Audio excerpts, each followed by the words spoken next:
जी का स्वरूप तो बना लिया, परंतु सीता जी के जो संस्कार थे, गुण थे, उसको नहीं अपना पाया। गोस्वामी जी ने दोहावली में एक बहुत ही सुंदर दोहा लिखा है, ध्यान देंगे कि चरण चोच लोचन रंगो चलो मराली चाले,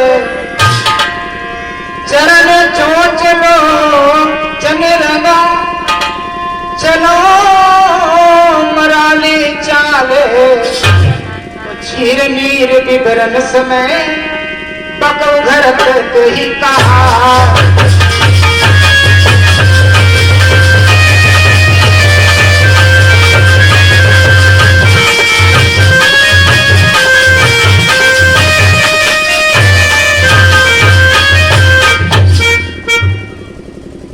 इस प्रकार से सीता जी के स्वरूप को धारण कर लिया, परंतु गुण और संस्कार उनका नहीं अपना पाएंगे।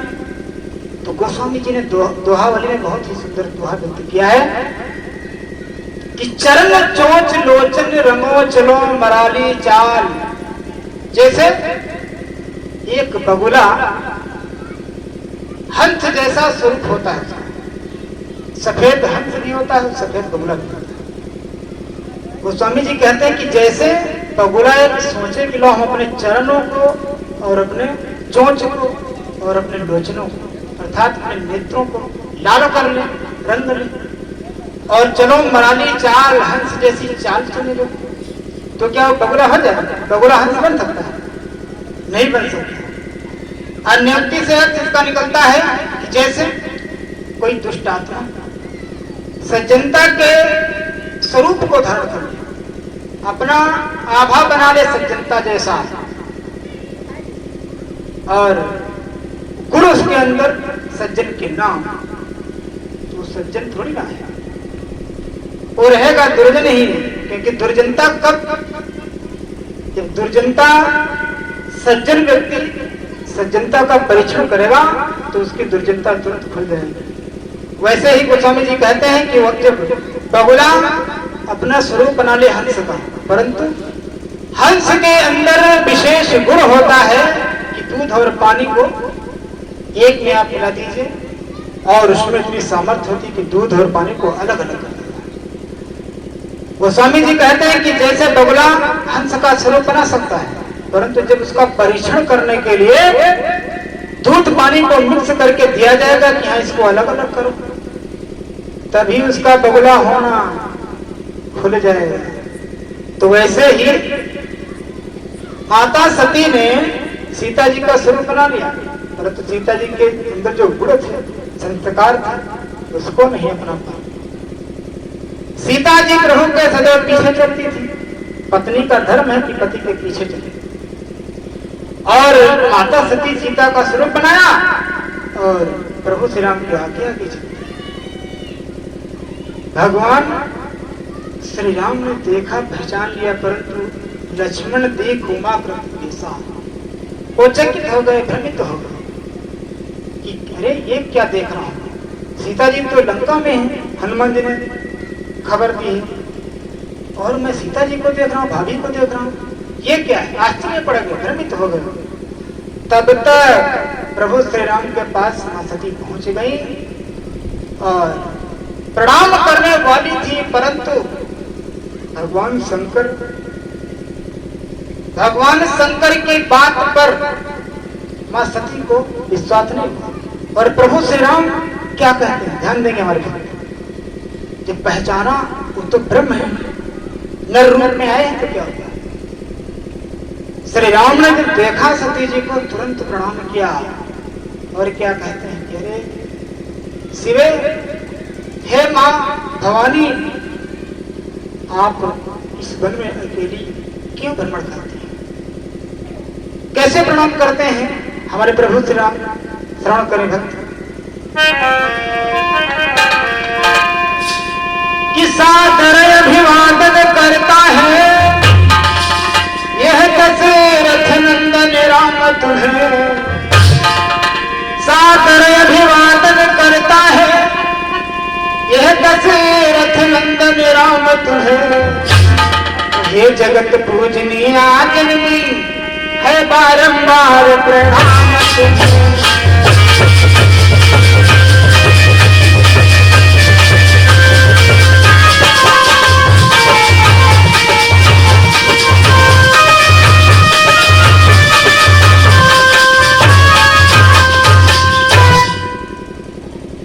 प्रभु श्री राम ने कहा कि हे जगत की माता, भगवान शंकर की प्रिया ये राम दशरथ का पुत्र आपको बारंबार प्रणाम करता है। जैसे ही भगवान श्री राम ने ये शब्द कहे तो माता सती बहुत व्यथित हो गई, चिंता में पड़ गई और लज्जा आ गई। मैं जिसको साधारण समझती थी वो तो सच्चा निकला, ये तो ब्रह्म के अवतार हैं। मैं अपने स्वामी के वचनों पर विश्वास नहीं किया, मैं शंकर कर कहा न माना, निज अज्ञान राम पर पाना। और अब क्या होता है, मां सती बहुत विह्वल हो रही है। भगवान राम ने कहा कि प्रिय माता, आप अकेली वन में घूम रही हो और भगवान श्री आशुतोष जी कहाँ हैं? और राम जी कहते हैं कि आपका ऐसे वन में अकेले घूमना कोई अच्छी बात नहीं है। यहाँ पर शिक्षा क्या मिलती है? जो विवाहित स्त्रियां हैं उनको ये शिक्षा मिलती है इस सती मोह की लीला से, सती मोह की कथा से, कि उनको कहीं अगर बाहर जाना है तो वो अपने पति के साथ जाए, अर्थात अगर पुत्र है तो पुत्र के साथ जाए। अकेले जानना, बाहर घूमना स्त्रियों के लिए ठीक नहीं है। तो माता सती प्रभु श्री राम की बात को सुन करके बहुत दुखी हुई।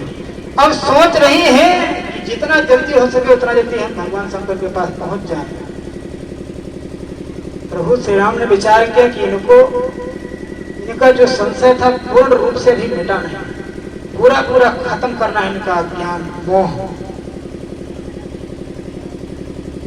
प्रभु श्री राम ने विचार किया कि इनको बिल्कुल शुद्ध कर देना है। माता सती वहां से तुरंत चल देती है। जब चलती हैं तो प्रभु श्री राम ने माया दिखाई, मार्ग में मां सती जिस तरफ देखती, दाएं बाएं ऊपर नीचे आगे पीछे सब तरफ राम लक्ष्मण सीता, राम लक्ष्मण सीता, चारों दिशाओं दसों दिशाओं में मां जानकी को प्रभु श्री राम, मां जानकी लक्ष्मण जी ही दृष्टिगोचर हो गए।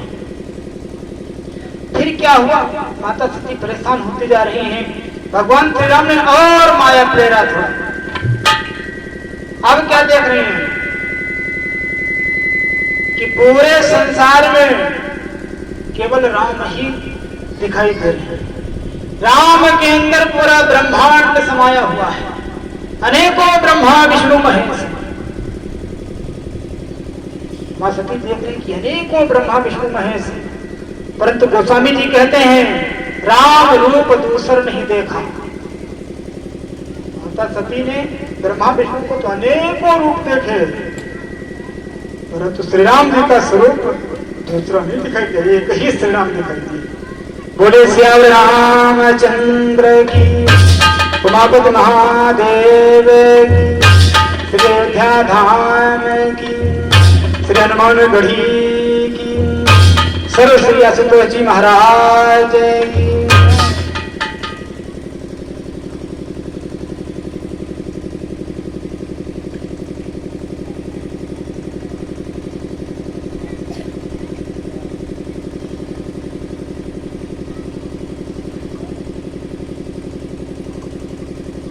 अब कुछ देर कथा और बची है, तो बैठे रहेंगे। मौसम तो थोड़ा डिस्टर्ब करेगा लग रहा है। ये प्रभु की माया है और प्रभु का ही खेल है, प्रभु की गाथा है। प्रभु ही जानेंगे। तो अब माता सती को पूरा अपना महिमा दिखा दिया प्रभु श्री राम ने। अब क्या हुआ, जब माता सती बहुत उदास हुई, बहुत चिंता हो गई, उनको चिंतातुर हो गई, तब जहां पर थी वहीं पर बैठ गई आंख बंद कर। जब आंख बंद किया और आंख खोला, जब आंख खोला सारी माया तो आंख बंद करने का क्या अभिप्राय है? क्योंकि माता सती ने आंख बंद किया और जब आंख खोला तुरंत माया दूर। तो आंख बंद करने का अभिप्राय समझेंगे भक्त। आंख बंद करने का अभिप्राय अर्थात ईश्वर का स्मरण करना है।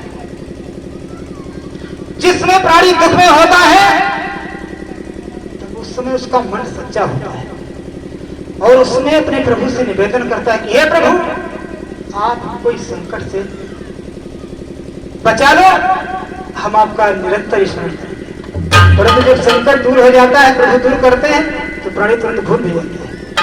तो माता सती ने जो नेत्र बंद के, नेत्र बंद करने का अभिप्राय मात्र यही है, अर्थात आप अपने इष्ट का स्मरण करें, ईश्वर का ध्यान करना ही नेत्र बंद करना है।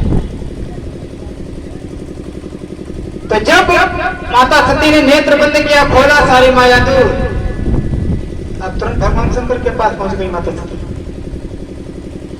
अब क्या हुआ, एक गलती महान किया माता सती ने, प्रभु श्री राम का परीक्षण किया, और भी मां जानकी का, मां सीता का रूप बनाकर, और अनेकों रूप से बना लेती। पहली गलती तो उन्होंने की, दूसरी गलती क्या करती, जब भगवान शंकर के पास मां सती पूछी, भगवान शंकर ने कहा कि कहो प्रिय, परीक्षा किस प्रकार से ली? माता सती ने कहा, अरे प्रभु, हमें कोई परीक्षा नहीं, जिस प्रकार से आप प्रणाम करते थे राम जी को, वैसे हमने प्रणाम करके चली आई। तो भगवान शंकर ने विचार किया, बहुत अच्छी बात है, अगर आपने ऐसा किया, हमारे समझाने से नहीं हुआ और वहां उनके स्वरूप को देख करके अगर प्रणाम करके आई हैं तो अति उत्तम है। फिर भगवान शंकर ने विचार किया कि हो सकता है सती हमारे डर के कारण झूठ बोल रही हो। तुरंत ध्यान किया अपने प्रभु का, और जब ध्यान किया तब क्या होता है देखिए, जो कुछ सती ने किया था नेत्र बंद करके, भगवान शंकर ने सारा कुछ जान लिया। देखिए, जब देखा तो मन बहुत दुखी हो गया। जितना दुख सती जी को हुआ था उससे 1000 गुना दुख भगवान शंकर को हुआ, परंतु कुछ कहा नहीं प्रत्यक्ष। मानस कहती है, ध्यान से पढ़ना उसको, बालकांड। भगवान शंकर नाराज हुए सती जी से बहुत, परंतु प्रत्यक्ष में कहा कुछ नहीं। यह है जन्म सती है भेंट मोहिना ही, शिव संकल्प की मनमाही। कहा नहीं, संकल्प ये लिया कि ये शरीर सती से पति पत्नी रूप में भेंट नहीं हो सकता। ये संकल्प लिया था भगवान शंकर ने। विचार किया कि प्रभु की भक्ति बड़ी है कि ये सती, तो बोले सती तो कोई बात नहीं, लेकिन भक्ति से बड़ा संसार में कुछ है नहीं। प्रभु की भक्ति न छूटे, संसार छूटता है, छूटने दो।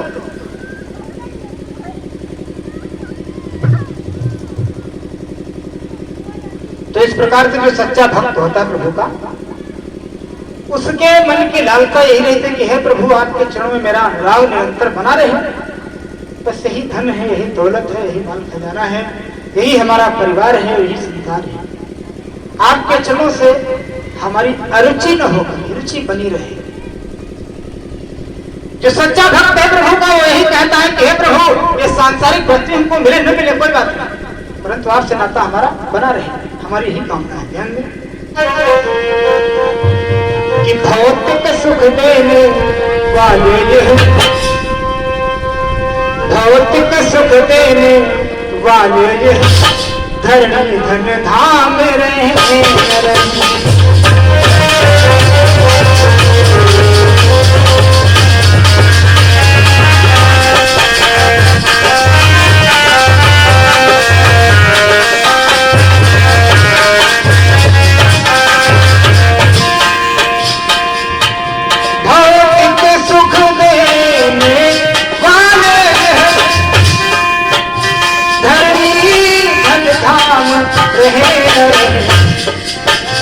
हम रहे हमारे राम रहे, हम रहे हमारे राम रहे, मालिक आराम रहे।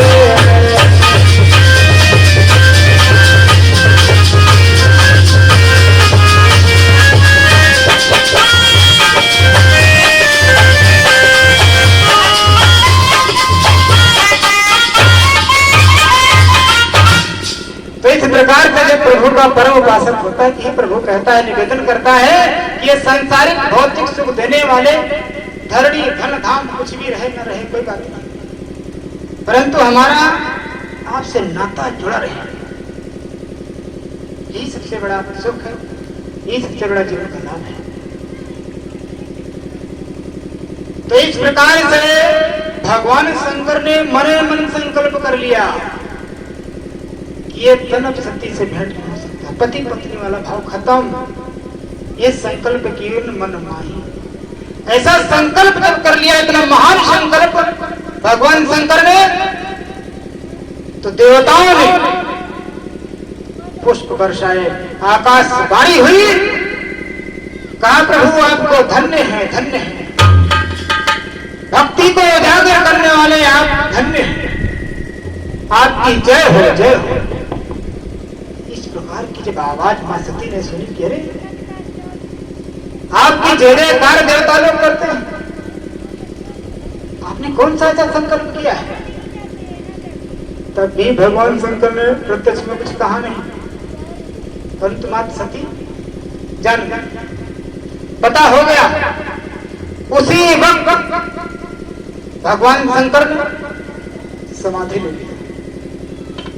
जब समाधि ले लिया तो माता सती बहुत दुखी कि अब हमारे स्वामी भगवान शंकर हमसे पति वाला भाव नहीं रखेंगे, परंतु उनका प्रेम शिव जी के चरणों में रहा। गोस्वामी जी कहते हैं भगवान शंकर ने 87,000 वर्ष तक की समाधि, 87,000 वर्ष के बाद जब भगवान शंकर ने समाधि को खोला, राम राम शिव सिमरन लागे, जानो सती जगत पति जागे। भगवान शंकर ने प्रभु से राम का स्मरण किया तो भगवान शंकर की वाणी को सुन करके माता सती ने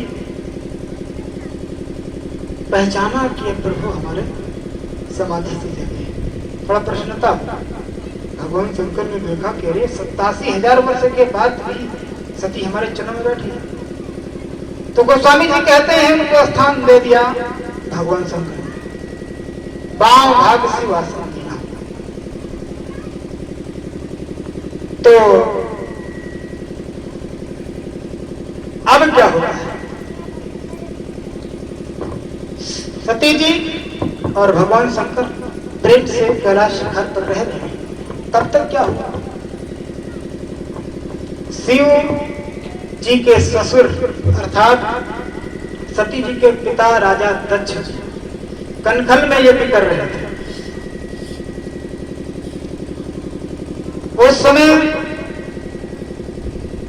देवता लोग विमानों पर आकाश से जा रहे थे। तो माता सती ने देखा कि देवता लोग कहाँ जा रहे हैं, भगवान शंकर से पूछा। भगवान शंकर ने कहा कि आपके पिताजी यज्ञ कर रहे हैं, उस यज्ञ में जा रहे हैं। उन्होंने कहा कि हम नहीं जाएंगे। भगवान शंकर ने मना किया, माना नहीं। बोले हमारे पिताजी के यहाँ शुभ कार्य यज्ञ हो रही है तो जाएंगे जरूर। तो इस प्रकार से माता सती कहती कि मैं जाऊं जरूर, क्योंकि हमारे पिताजी के यहाँ कार्यक्रम है, यज्ञ होगा, जाऊंगा। भगवान शंकर ने कहा ठीक है जाओ, फिर चल देती। वहां पर पहुंची, देखते क्या है, बहनें मिलती हैं मुस्कुराती हुई, कोई बोलता नहीं, हंसती, कहती कि अरे देखो पिताजी ने इसको निमंत्रण भी नहीं दिया और फिर भी आ गया। कोई नहीं बोला। पिताजी ने देखा कि अरे ये आ गया, देखा भी नहीं, कायदे से दृष्टि नहीं लगी। परंतु जब मां मिली, मां सती मां का मन तृप्त हो गया, खुश हो गया और सीने से लगाया, क्योंकि मां की ममता निराली होती है। तो माता सती ने देखा कि केवल मां ही प्रेम से बोली है और कोई नहीं, परंतु उनको कोई दुख नहीं हुआ। फिर जब यज्ञशाला में प्रवेश किया तो देखते क्या कि वहां भगवान शंकर का कोई भाग नहीं। जब देखा कि हमारे पति का अपमान किया गया है, मां सती शक्ति का रूप धारण करती हैं और उनको क्रोध आता है। सभी को आश्वासन देती हैं, सभासदों को सचेत करती हैं, सभी ऋषियों मुनियों को सचेत करती हैं और कहते हैं कि आगे यज्ञ मैं नहीं होने दूंगी। शक्ति का रूप धारण करके और जिस यज्ञ का आवाहन हो रहा था राजा दक्ष के यहाँ, जो हवन कुंड बना था, उसी हवन कुंड में मां सती प्रवेश होने जा रही है, परंतु जब अग्नि को पता चला तो भय के कारण भाग जाती है। तो योगाग्नि प्रकट करती है मां सती और अपने को उसी हवन कुंड में समाहित कर देती है। इस प्रकार से राजा दक्ष का यज्ञ ध्वंस होता है। जब पता चला, भगवान शंकर को तुरंत वीरभद्र को भेजा कि जाओ सब तहस नहस कर दो। यज्ञ को आकर के वीरभद्र ने विध्वंस कर दिया और राजा दक्ष का सर काट करके उस हवन कुंड में डाल दिया। अब कोहराम मच गया, तीनों लोकों के देवता विद्यमान हो गए। अब यज्ञ कैसे पूरा हो? तो बलि बकरे का सिर भगवान शंकर लगवाते हैं राजा दक्ष के धड़ से